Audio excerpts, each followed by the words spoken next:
back to our program, The Conversation, and just before we start, I said, oh, God. Ajibola has entered your... I learned a lot. You know, when I came in this morning, it was like, oh, what course are we having today? It was a fantastic lecturer. I must commend him. From finance, money, economy, you know what they say, health is wealth.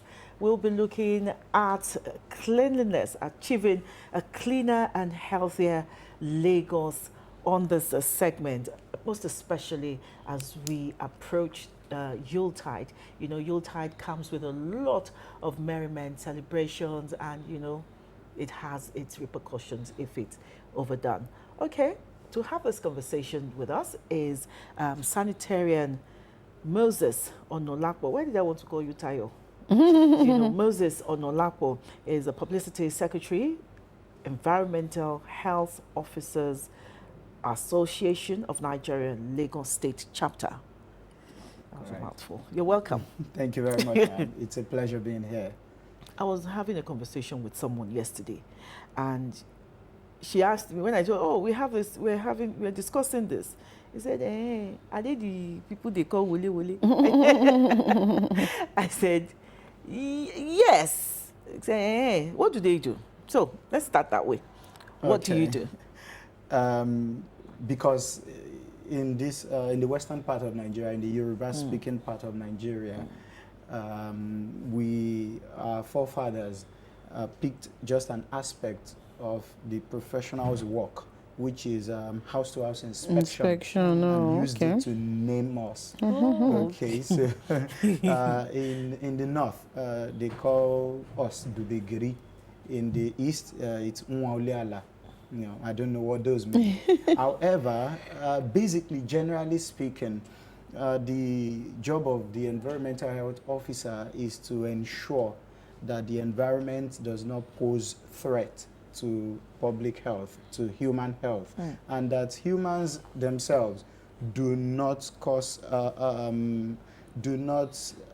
negatively impact or affect the environment. So it's a two-way, two-sided relationship to ensure the environment does not impact us negatively, and that we ourselves as humans do not impact the environment negatively. It goes into other areas such as waste management, food hygiene and safety, pest and vector management and control, air quality monitoring, and so on and so forth. It's a whole lot. According to WHO, you have about over 21 aspects. Responsibilities, yeah. So it's funny that we are just being called Wole. It's just one aspect of those numerous areas of professionalism. Yeah, I guess that's stuck because people see you only do that, house-to-house inspection. But then if you take a look at how you were known back then, because, you know, house-to-house inspection was the biggest or the most accessible of your duties that the people could see. Do you still do that now? Do you still go from house to house? And are there impediments when you move from house to house?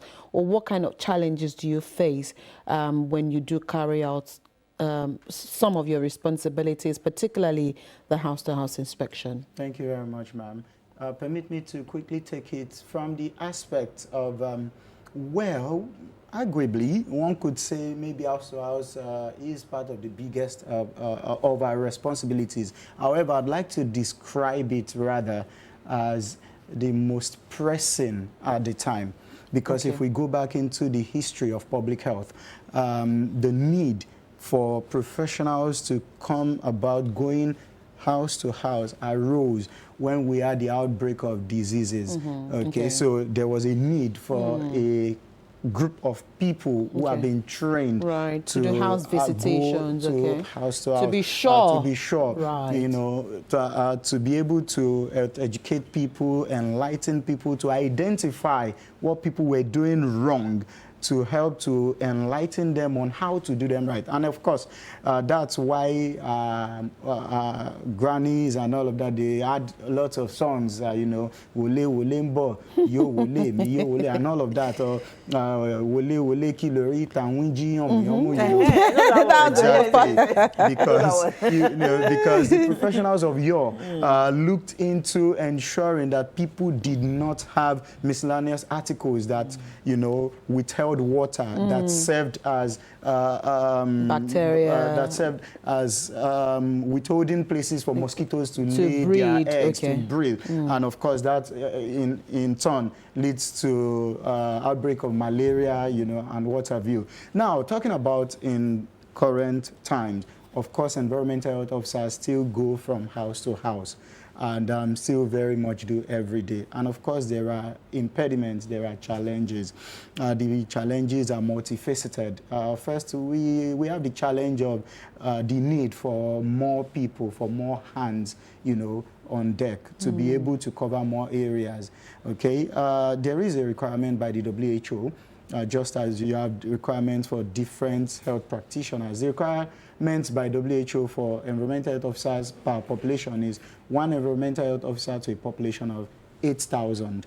However, from the metrics, what we have currently, we have an environmental health officer to a population of about over 55,000. So you can see the margin is very, very, very far. So we still need more hands. Secondly, we have the challenge of utility vehicle technicalities, you know, utility vehicles, tools and equipment to aid inspection, to carry out on-site inspection of water sampling, you know, and so on and so forth, air quality monitoring, and so on and so forth. We also have the challenge of lack of information by the public, because that's also becomes important.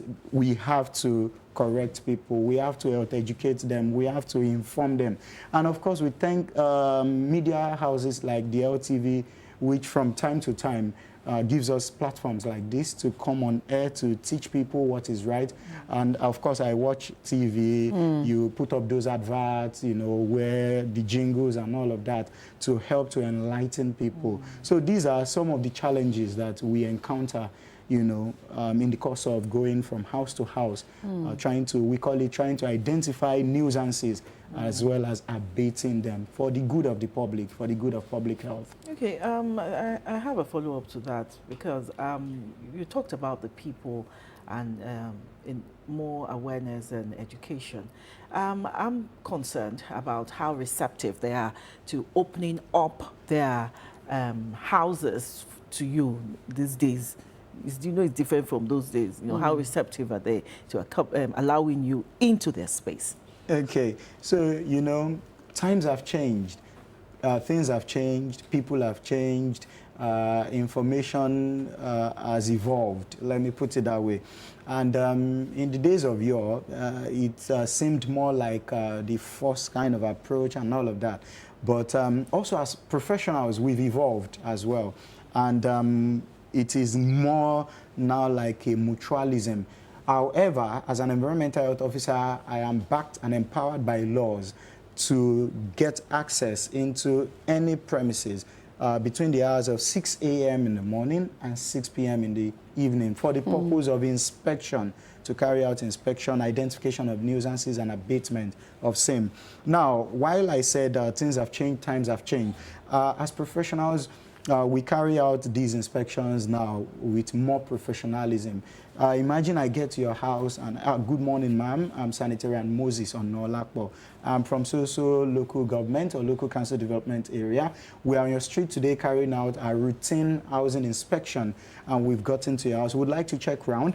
We don't mind if you can conduct us around so we can check if there are things that we could advise you on. Okay. You know, that kind of approach lets your guards down, and you'll be able to, okay, come in. So as professionals, we've also evolved. However, that is not to say that there are no hiccups here and there.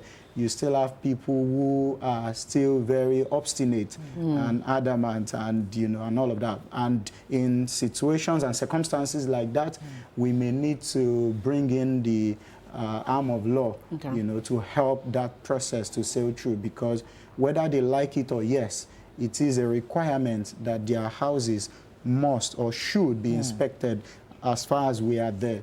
So, and it's a backing of the law. And they have every right to be with us while we go around. And I keep telling people that your house that I have come to inspect is not for my own benefit directly anyway. It is directly for your own benefit. I am not the one living in this house. Although when outbreaks occur and all of that, it could eventually go around and come around my angle. You know, what goes around comes around and all of that. So these are some of the ways through which we go about carrying out these inspections to make people more receptive, to make people more, to take us you know, into their space, into their space, and to let the job go more effectively. It does not necessarily have to be a show of force and all of that. Please take us through the experience during the outbreak of cholera most recently, where Lagos was also part of the states that dealt with that issue. So what were some of the things that your officers did around that time? And what were some of the things that you also noticed on the part of the residents? And how receptive were residents to your officers during the routine checks? Okay, thank you very much. I was hoping that this would come up, and thankfully it did. Now, we need to, thankfully, the theme of our discussion is a cleaner and healthier Lagos. And we need to identify the fact that cholera comes up as a result of poor sanitation practices. Okay? Now, when we had those cases of cholera in Lagos, when such issues occur, it now becomes a collaborative effort amongst professionals. But I'll speak from the part of an environmental health officer. So during those periods, we intensify our routine housing inspections, especially in the hotspot areas. And then we carry out water sampling. We collect water samples from those hotspot areas, carry out comprehensive analysis of those water samples in the laboratories to be able to lead us further to pinpoint where possibly the source of outbreak could be in those areas. And we do all of this, carrying out the CDA, CDCs, you know, the BALES, OBAs, the community leaders, market leaders, etc., where applicable, so that even when we are not there, they are the ones with their people. They serve as the watchdogs. They serve as helping us to further reiterate all of the messages we may have passed, or to reinforce them, or to remind them. And we do this every day. Environmental health officers were working Monday to Sunday, 24 hours, 7 days a week, all through that period. And that's why today we can relax a bit because we've been able to overcome that episode. But then it is not to say that we need to remind people to continue to be conscious, especially when it comes to issues of waste management, particularly excreta management and sources of water. People, generally speaking, those cases come about as a result of carelessness, especially in the management and disposal of fecal effluent or fecal matter. You go to premises or places where they prepare food and all.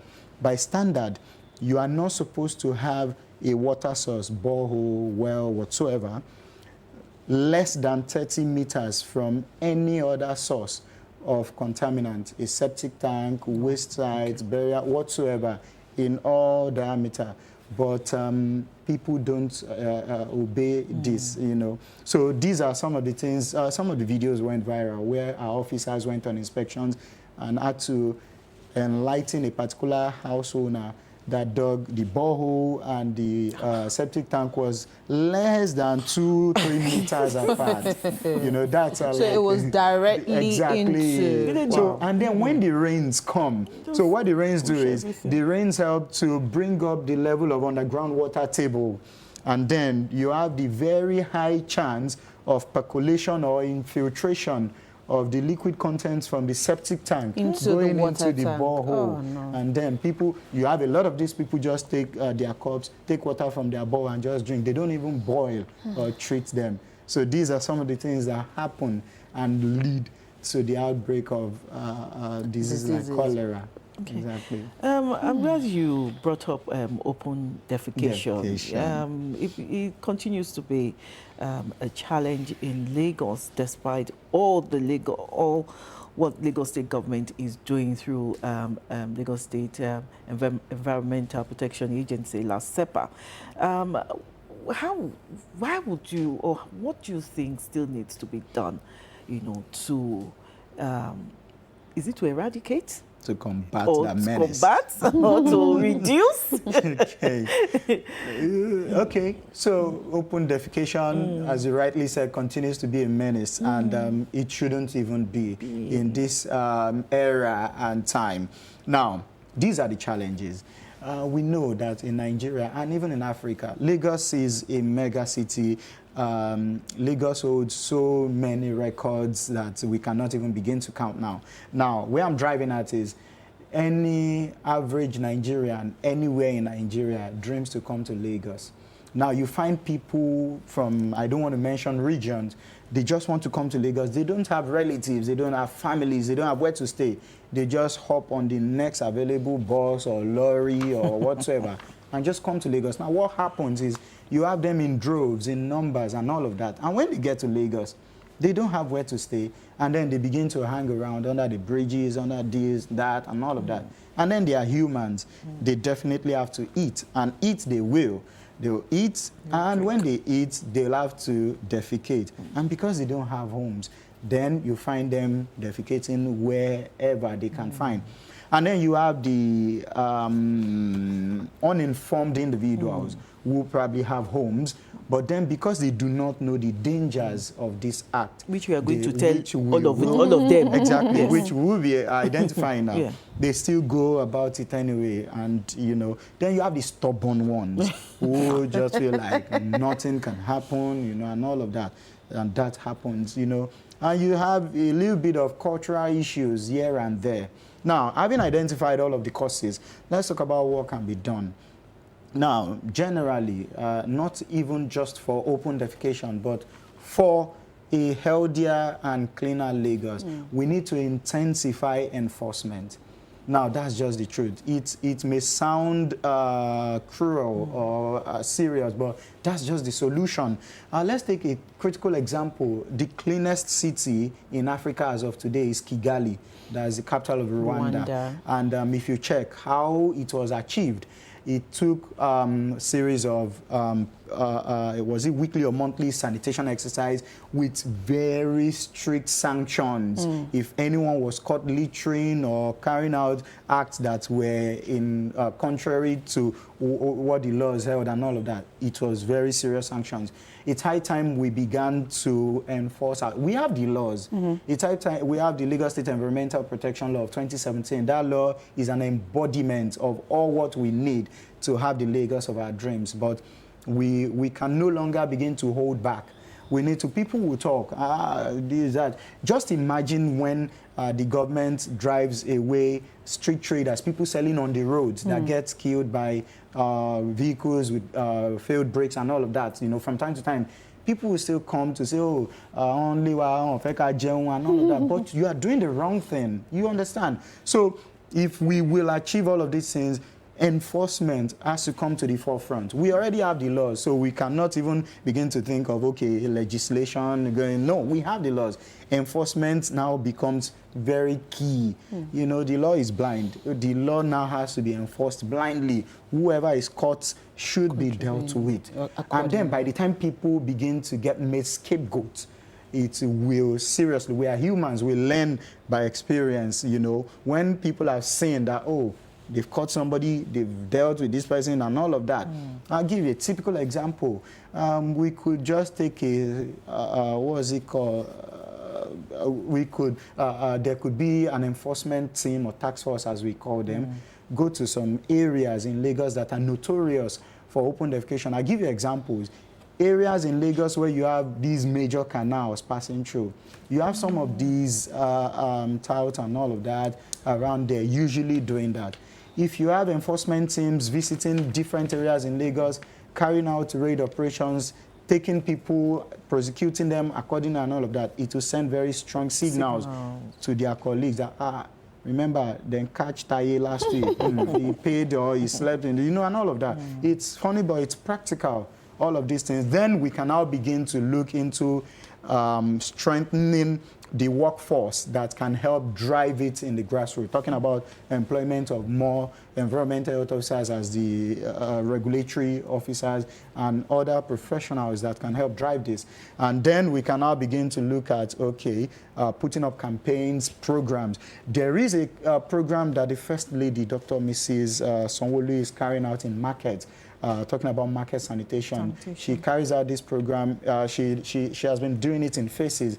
There was a time she did it according to the divisions, and then again according to the senatorial district. And at each program, she brings market heads, local government chairmen, CDC, CDA, all stakeholders, and they bring subject matter experts to talk to them so that they can take the messages back to their various markets, communities, streets. So all of these things, it's an all-encompassing strategy that can help us achieve this. But if you ask me again, enforcement comes at the forefront of it all. Right. I said earlier that you were going to mention the dangers. Now, of open defecation. Talking about the dangers of open defecation, it's even commonsensical. It doesn't necessarily have to be scientific, but we take it both ways. Let's think about it and look at it.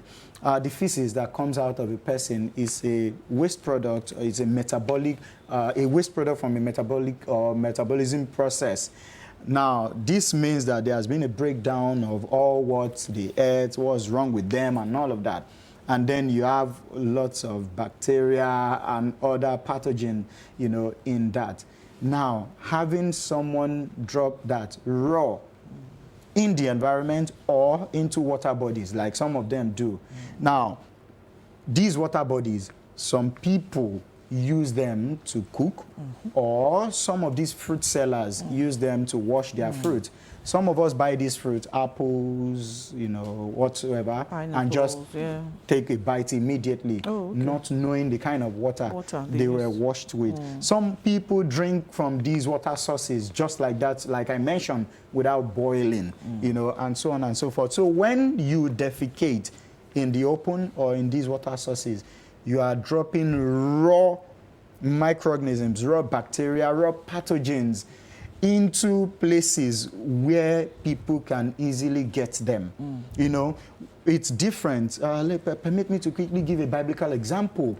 God, being the very wonderful, brilliant creator that he is in Exodus, I think, instructed the Israelites while they were camping and all of that on their way to the promised land. He said, when they wanted to defecate, they should go outside of their camp. He didn't just say so. He said they should go with a tool to dig the ground. He asked them to dig the ground, defecate, and cover it. Because if God had just said, go outside your camp, defecate, you could have people just go outside, defecate, leave it like that, and then flies will perch, come back, and the circle of infection, and all of that. But God gave that instruction to make sure that the feces had to be covered. So there is that importance. So when we defecate properly, it goes into a system of septic tank or whatsoever the system is, and it is protected there. It is not exposed. And then for those who may defecate into water bodies, you are not right as well, because these water bodies supply some people's borehole or some people's well, or some people fetch directly from these water bodies, and they either cook with it, or they wash their fruit with it, or they wash their plates with it. So imagine that you've cooked your food properly, but you rinsed your plate with a contaminated water from contaminated water source. You are still going back to that pathogen. So all of these ways through which the pathogens get introduced to people and lead to outbreaks like cholera. All right. Earlier you mentioned quality of air as one of the things you also do. And I know that there is a state government agency, LASEPA, that is also in the forefront of this campaign. I'm sure a lot of Lagos residents would want to know what exactly air quality means and how those environmental officers ensure total compliance with this, working also with LASEPA. Okay. So Now, air quality monitoring just helps us to ensure that the air we breathe is as healthy as possible. Normally, the natural atmosphere should consist of about 20% of oxygen. We have nitrogen, you have water vapor, and some other smaller gases. Now, with human activities, you now have increased deposition of carbon monoxide, okay, particularly from our machinery, from our vehicle exhaust, you know, and so on and so forth. Now, what that does is it competes with the level of oxygen in the atmosphere. And what we need as humans is just oxygen. Now, imagine that you are supposed to have about 20% of oxygen in the atmosphere, which is sufficient for us, now begin to get competed. When oxygen meets with carbon, they begin to compete for space, and you get oxygen being depleted. Right. So when you have a depletion of oxygen in the atmosphere, that already tells you there is a problem, right. okay? So that means, in common term, means that you begin to have poor air quality. And I'd like to mention that because air quality monitoring is a key component of ensuring a healthier Lagos, Right. there is a need. I've been wanting to get the platform to say this. There is a need for us to critically look into vehicular emissions in Lagos State. There is a need. And with all due respect to the individuals concerned, this is more common amongst commercial vehicles. They are the culprits. You know, I just don't want to be direct, than amongst private vehicles. You know, articulated vehicles, the popular downfall, you know, Korokpe and all of that. A lot of vehicular emissions. On our own part, an aspect that we try very much in curbing this aspect is going for industrial inspections, you know, in areas like Ikeja, where you have a lot of industries, Ogba, and so on. We have environmental health officers visiting those factories, checking their generating plants, checking other machinery that have the potential of emissions into the atmosphere. Checking if the emissions, now it is not that a machine will not emit gases at all, but there are limits to the emissions that must not be beyond permissible levels. Okay. So these just are like ways, noise. exactly, just like noise, just like everything basically, even water. You know, you say water is life, but there is a limit. Water can actually be used to kill a person. Right. So there are limits to these things. So these are ways by which or through which environmental health officers work to check for air quality monitoring. But are there areas in Lagos that are most susceptible Yes, to this? absolutely. Do you want to mention, or you want to protect them? I will not mention directly. Calling them out. I will not mention directly, Okay. but I'll try to describe. Okay. Areas that have heavy industrial presence suffer the most in Lagos. Areas with more industrial presence, presence More of industry. more industrial yes, machines. exactly. Okay. Suffer the most. Okay. All right. But when we want to suffer the consequences, everybody suffers because I mean, it's the the gases air. dispersed. It has Exactly. gone. Okay. However, those within the immediate environment still suffer the more, the most, before the gases eventually disperse into other. Do you also sanction? Yes, of course. And we don't sanction as professionals. We help in the process of sanctioning. We write abatement notices. If they do not do the needful, we charge them to court. Of course, the court takes that up and all of that. We serve as prosecution witness where necessary, or as prosecutor where necessary, and all of that, just to make sure things are done in the right. Okay. Okay. I want to talk about waste management. You know, I don't even want to, you know, box Lagos to a corner. Oh, festive season. Lagos is always celebrating.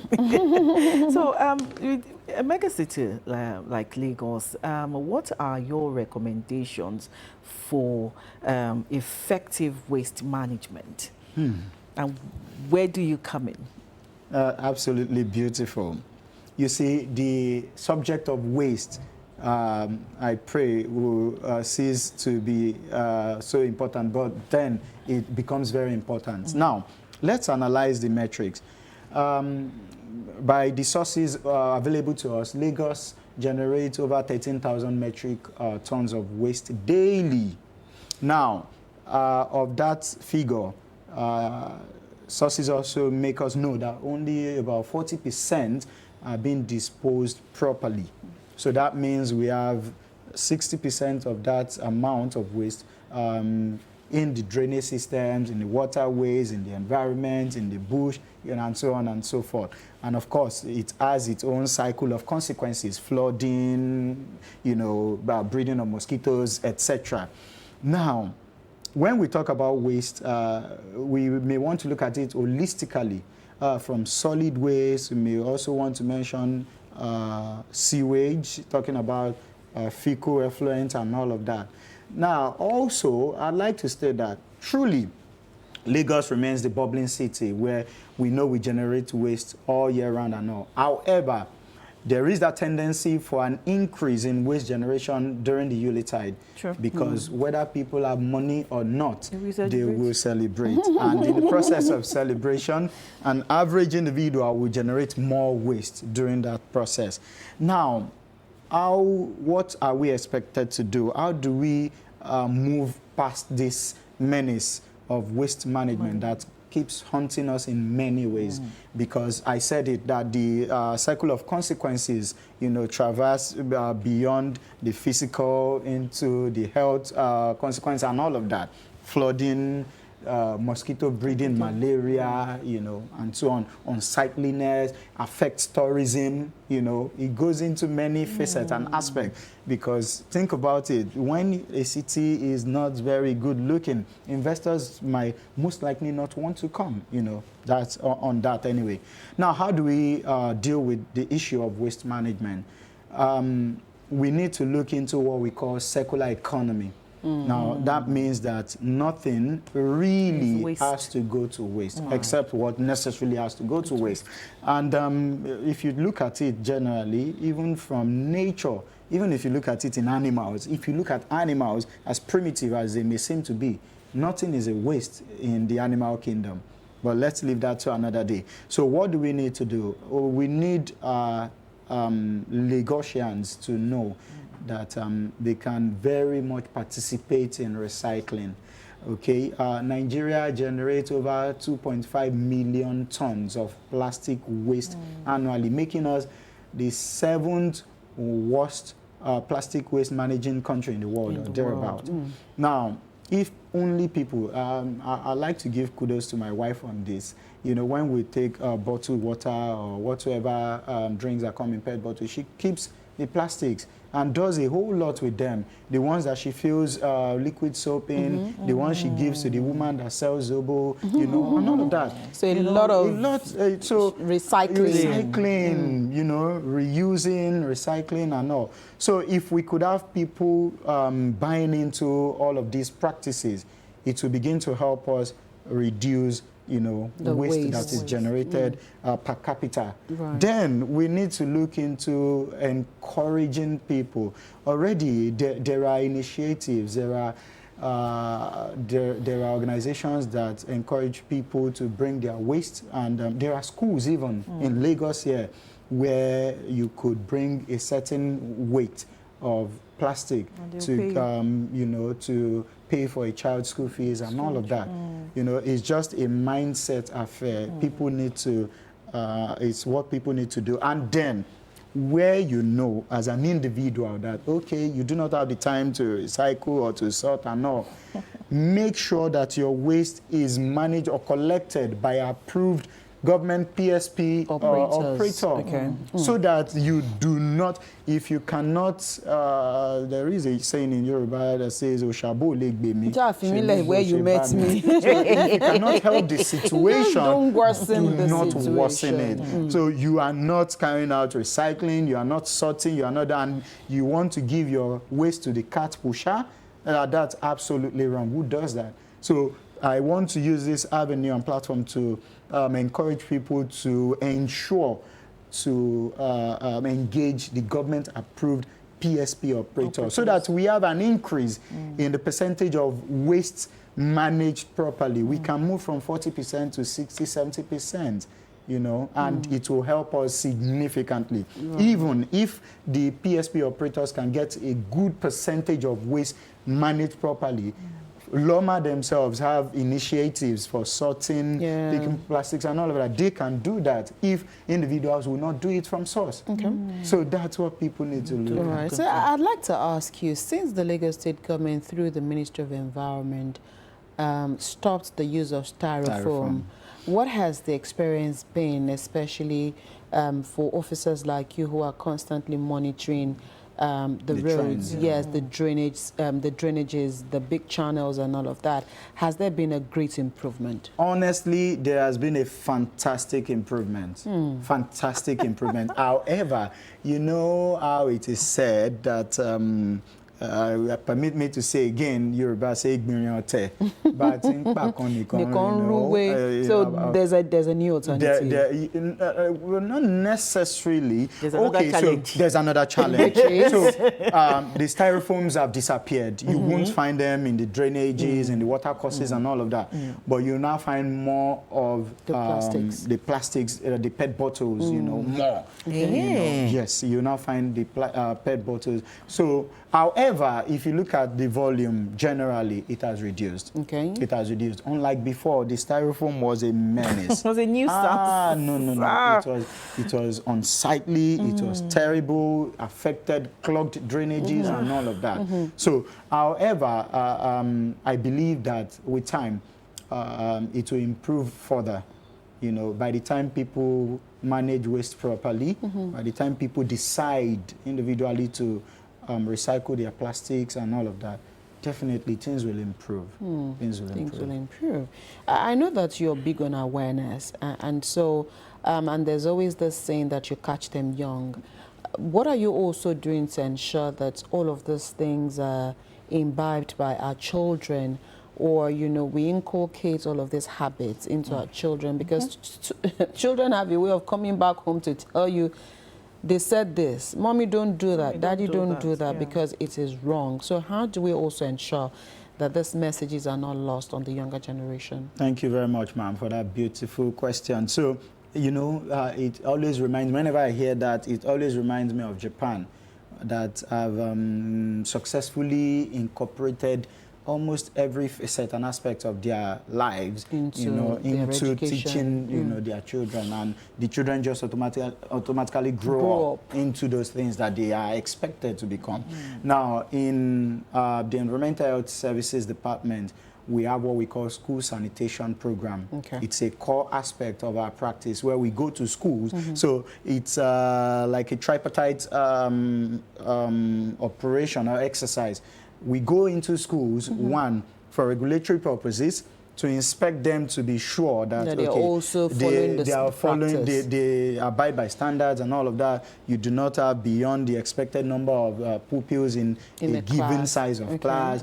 The play equipment are safe and all of that. And their food vendors. And their food vendors, thank you, you know, and all of that fall under regulatory requirements and all of that. And then, before we leave, we always enlighten and educate both the teachers and the students on what to do, what not to do. So we use that avenue. However, it will not be bad to mention that we might want to seriously incorporate these into curriculum at the education, you know, to be taught, so that it is not only when professionals like us get there that we get to. So it will just be that when we get there, we are just re-emphasizing. At least it's something that can go along the health science. I know they still do health science, so it's something that can. Health science is at the primary level. At the primary level. Okay, so but of course it can be learned from age 2, 3. You know, that can work. Okay, that's about it, because we don't have time anymore. Thank you very much, Sanitarian Moses Onolakbo, Publicity Secretary, Environmental Health. Officers Association of Nigeria, Nigeria. Lagos State chapter. And he's been, giving us insight and achieving a cleaner and healthier Lagos. Thank you once It's a again. pleasure being Thank here. you very much for We'll be coming. back after this short break.